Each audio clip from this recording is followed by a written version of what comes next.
Lions have fangs. Gorillas have fangs. Even your pet dog has fangs. But humans? We're the only primate that lost its fangs. Why would evolution strip us of one of nature's deadliest weapons? Did we become weaker, or did something more powerful take their place? This isn't just about teeth, it's about power, survival, and the stunning trade we made to become human. Our ancient teeth. To understand why humans lost their fangs, we have to go way back to our earliest ancestors. Species like Australopithecus afarensis, living over 3 million years ago, had noticeably larger canines than modern humans. They weren't as extreme as chimpanzees, but the difference between male and female tooth size was still visible, a sign that teeth played a role in social and sexual competition. In modern chimpanzees and baboons, for example, males sport long, curved fangs that are used in displays of dominance. A bared fang is a threat, like saying back off without throwing a punch. These teeth also play a practical role in defense and, in rare cases, offense. Fossils show that early hominins had slightly reduced canines compared to great apes, but they still retained much of the ancestral form. This tells us that physical confrontation was still part of their lives. At this stage, the mouth was both a weapon and a tool. Social evolution. As our ancestors transitioned into the Homo genus, Homo habilis, Homo erectus, and eventually Homo sapiens, the shape of our faces began to change. The jaw became flatter, the snout receded, and the canine teeth shrank. One of the biggest shifts? The disappearance of sexual dimorphism in tooth size, meaning males and females had similar canines. This subtle dental change signals something big, a shift away from male-on-male combat and toward cooperation, long-term bonds, and shared parenting. In many mammals, larger fangs are linked to aggressive mating competition. The more monogamous and socially complex a species becomes, the smaller those differences tend to be. Rather than fighting rivals with our teeth, early humans began forming alliances. Our survival started depending less on strength and more on negotiation, empathy, and reputation. Fire, tools, and cooked food.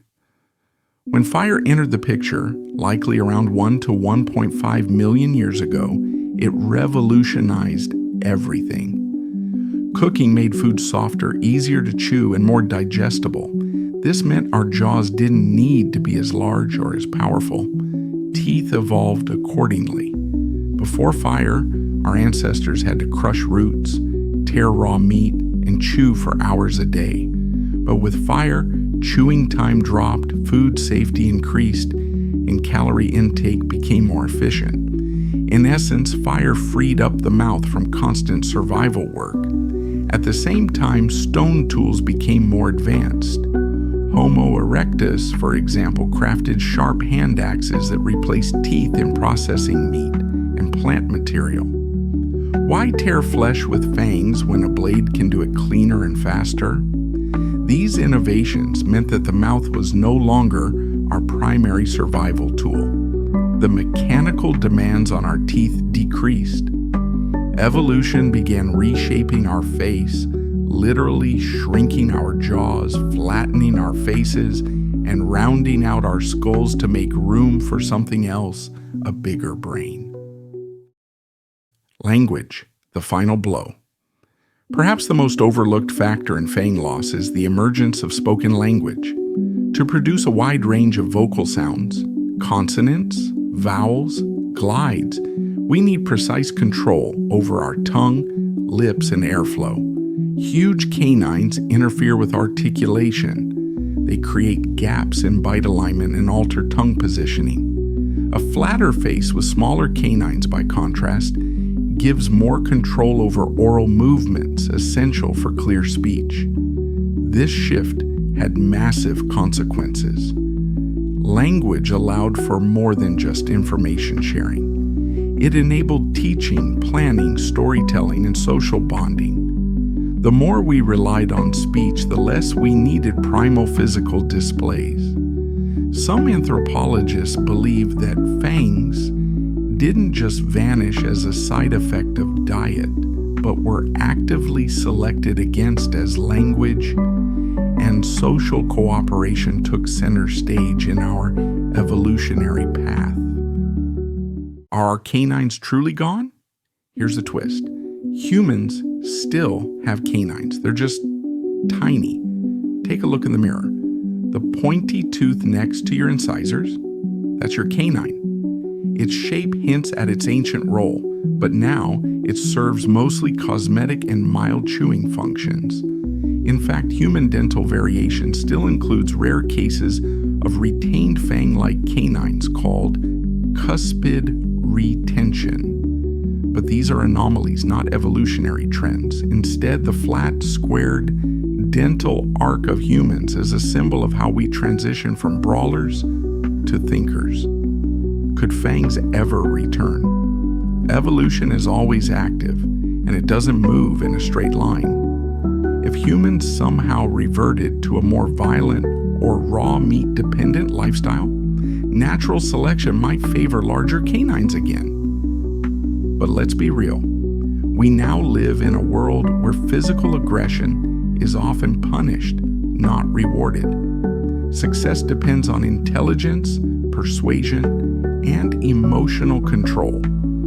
In modern society, fangs are less helpful than a smartphone, a resume, or a podcast. This is why evolutionary biologists see reduced weaponry in humans, like smaller canines, weaker jaws, and less muscle mass, as part of a broader self-domestication process. Like dogs evolved from wolves, we've tamed ourselves for sociability. What we gain by losing them. In the end, losing fangs wasn't a loss, it was an upgrade.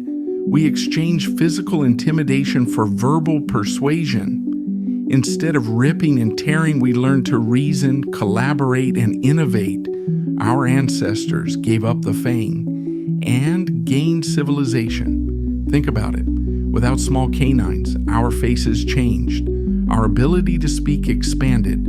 Our cultures emerged. Laws replaced violence. Villages turned into cities. And from those cities came books, music, science, and yes, even YouTube. All because we decided deep in evolutionary time that it was better to talk than to bite.